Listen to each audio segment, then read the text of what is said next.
The Trojan War is one of the most famous stories in ancient Greek mythology and history, inspiring countless generations of artists, writers, and historians. At that time, Troy was a wealthy city located on the western coast of Asia Minor, in what is now modern-day Turkey. The city was known for its strong walls and strategic position, serving as a major trading hub between Europe and Asia.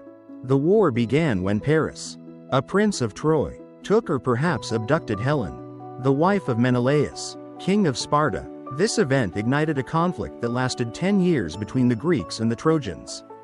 The Greeks, led by King Agamemnon, gathered an alliance of city-states and powerful warriors to besiege Troy, aiming to reclaim Helen and defeat their enemy.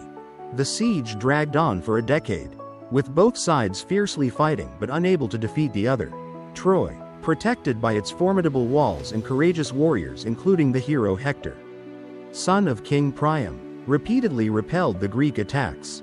Although the Greeks had exceptional warriors like Achilles, the war remained at a stalemate. Faced with this deadlock, the Greeks began devising new tactics to break Troy's resilience. One of the most ingenious and mysterious strategies in history was the creation of the enormous wooden horse used to deceive the Trojans. This idea is attributed to Odysseus, a hero famed for his cleverness and cunning. He proposed crafting a giant hollow wooden horse to hide elite soldiers inside and then feigning a retreat, leaving the horse as a supposed gift to Troy. The plan was to trick the Trojans into bringing the horse inside their city walls, allowing the Greek soldiers hidden inside to sneak out and open the gates for the main Greek army to invade. The horse was skillfully built with intricate details to make it appear as a special offering, a symbol of respect to the gods, designed to convince the Trojans that it was a peace token and a sign of surrender. After its completion, the horse was left on the shore as the Greek forces pretended to withdraw to their ships, creating the illusion that they had given up the siege. The people of Troy, weary from years of war and hopeful for peace, decided to bring the massive wooden horse inside their city. Their trust in the peace offering and their exhaustion from battle blinded them to any suspicion about the strange gift. Many stories describe the Trojans celebrating, performing rituals of thanksgiving to the gods, and placing the horse proudly within their walls, filled with joy and hope for a new era of peace. Little did they know that hidden within the horse were Greek soldiers waiting for the right moment to emerge and open the gates for the invading army. As night fell over Troy, the city lay in a deep silence, unaware of the danger lurking inside the wooden horse. The Greek soldiers concealed within waited patiently for the signal to act. Meanwhile, the main Greek forces had sailed away under cover of darkness, hiding nearby to prepare for the final assault. Inside the horse, the soldiers remained still, focused on their mission. Among them was Sinon, the Greek who played a crucial role in convincing the Trojans to accept the horse. His deceitful words had planted the seed of trust in the hearts of the Trojans, persuading them that the horse was a sacred offering to Athena and that harming it would bring ruin upon their city. As the city slept, Sinon slipped out of the horse under the cover of darkness and opened the gates to the waiting Greek army. The soldiers poured into Troy, catching the defenders by surprise. Chaos erupted throughout the city as the Greeks launched a devastating attack. Despite their valiant efforts, the Trojans were overwhelmed. The mighty walls that had stood for years were breached, and the city fell into Greek hands. Many legends speak of the horrors that followed destruction, looting, and the tragic deaths of key figures like King Priam and Hector's family. The fall of Troy marked the end of an era and the beginning of countless stories that would echo through history and literature. From Homer's epic poems to modern retellings, the tale of the Trojan horse remains a powerful symbol of cunning, betrayal, and the tragic consequences of war. The aftermath of Troy's fall left a profound impact on the ancient world. Survivors of the city were scattered, some taken as slaves, others fleeing to distant lands. The Greeks, victorious but weary, began their long journey home, a journey filled with its own trials and tales of hardship. Among the stories born from this period is that of Aeneas, a Trojan prince who escaped the destruction. His journey would lead him far from the ruins of Troy, eventually founding the ancestors of Rome, linking the fate of two great civilizations. The legend of the Trojan horse itself serves as a timeless lesson about trust and deception. It warns against accepting gifts without suspicion and highlights how intelligence and strategy can triumph over brute strength. Through the centuries, the story has been adapted, interpreted, and referenced across cultures, reminding us of the complexities of human nature and the unpredictable outcomes of war. This enduring myth continues to inspire art, literature, and philosophy, inviting each generation to reflect on its deeper meanings and the fragile line between victory and defeat. The journey of the surviving Trojans, led by Aeneas, was filled with hardships and challenges that tested their endurance and faith. As they left the smoldering ruins of their once great city, they carried with them not only memories of their fallen homeland but also a burning determination to find a new place to call home. They sailed across stormy seas, facing fierce winds and treacherous waters, driven by a prophecy that foretold a land where they would rebuild and thrive.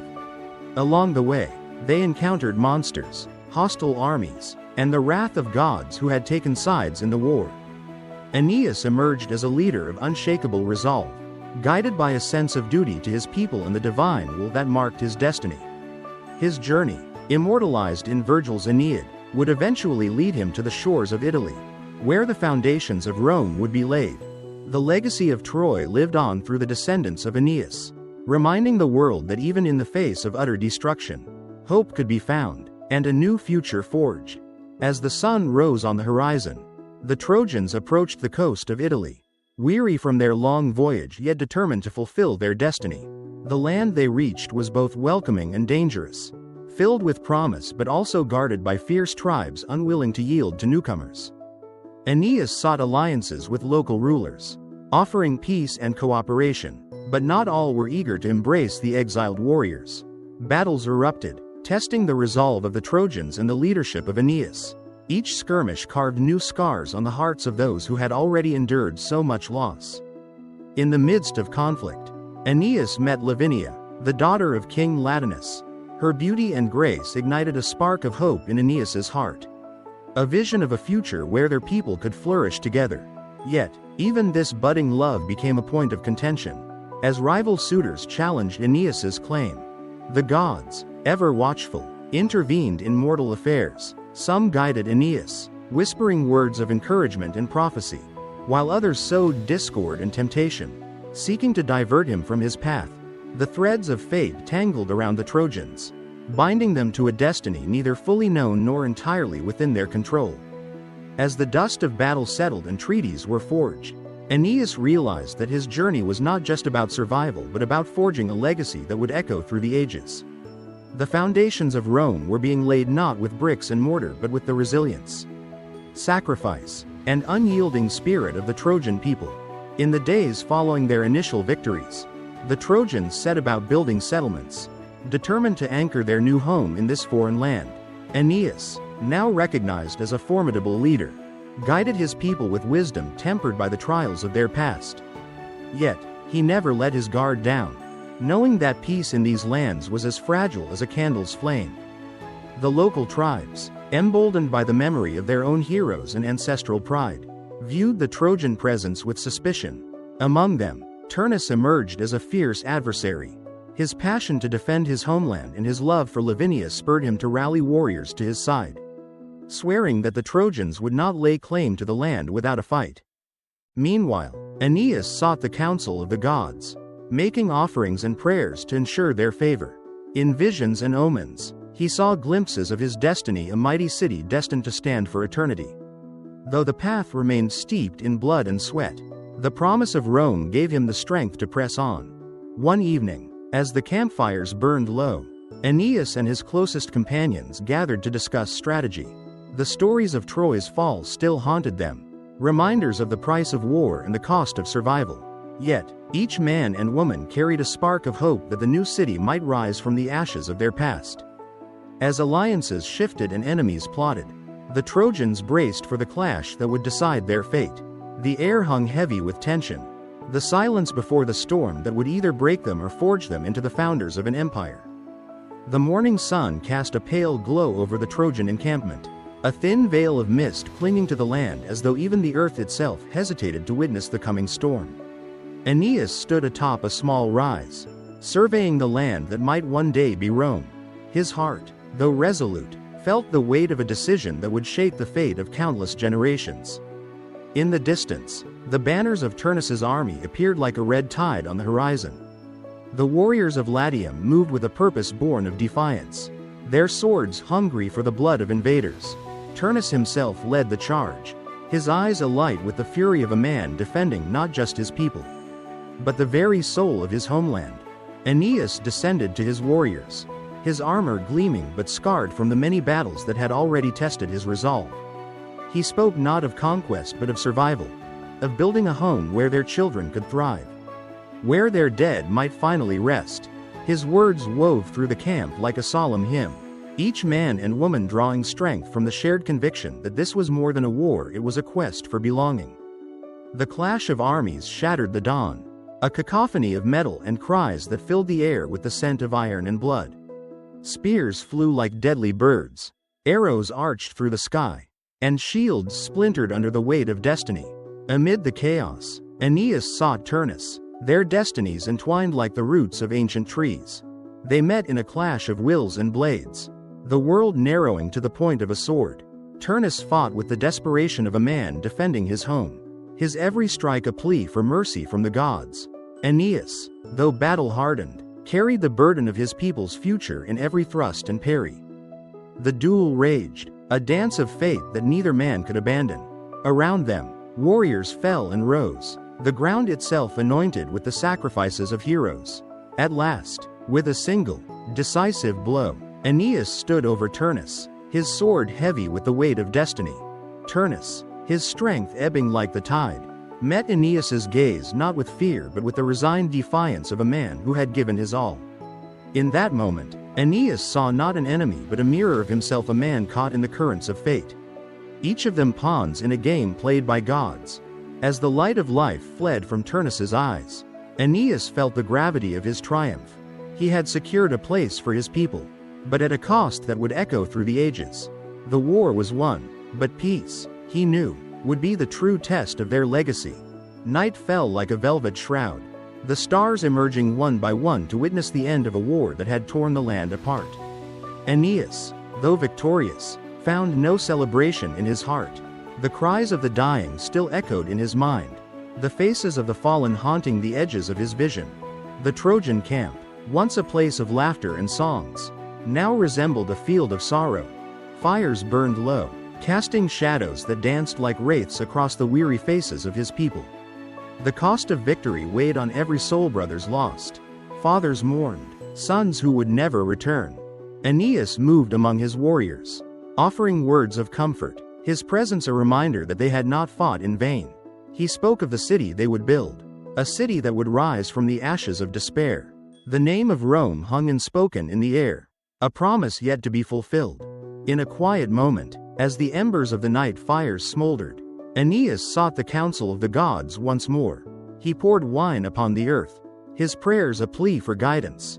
The wind carried his words to the heavens, and in its sighing he heard the murmur of destiny. The gods had not abandoned him. But even as the promise of a new city gleamed on the horizon, old wounds festered. The people of Latium, though defeated, nursed their hatred in silence. Aeneas knew that true peace would not be won with the sword alone. Hearts and minds would need to be mended, alliances forged through trust rather than conquest. At dawn, he summoned the leaders of both peoples. With solemn resolve, he offered a hand of friendship, his voice steady despite the tremor of uncertainty. He spoke of unity, of a future where Trojans and Latins might stand together. Their blood mingled in the founding of a city that would one day rule the world. Some among the Latins listened, their eyes bright with hope. Others turned away, their hearts hardened by grief and loss. Aeneas did not falter. He had learned that destiny was not a gift freely given but a path to be carved with patience and sacrifice. As the sun rose, the first stones of the new city were laid, each one a testament to the strength of those who had survived. Aeneas felt the weight of history settle on his shoulders. Rome would rise, but its greatness would be built on the bones of the fallen, its glory purchased with tears and blood. And so, in the hush of a new beginning, the journey continued, the tale of Aeneas and his people written not in the language of the gods but in the enduring spirit of humanity.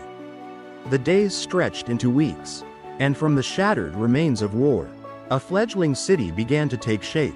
Tents gave way to timbered homes. Pathways carved through the wilderness to form roads that promised a future. The Trojans and the Latins, once divided by bloodshed, now found themselves bound by necessity.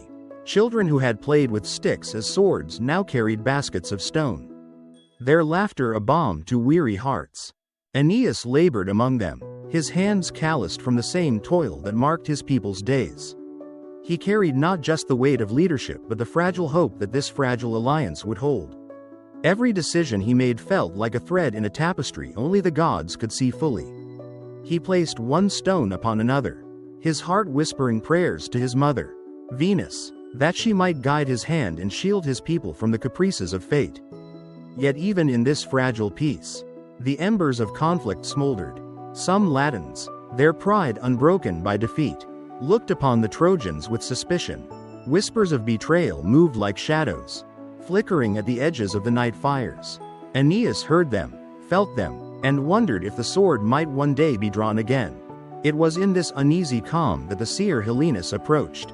His eyes, clouded with visions only he could see, bore into Aeneas with an urgency that sent a chill through the Trojan's soul.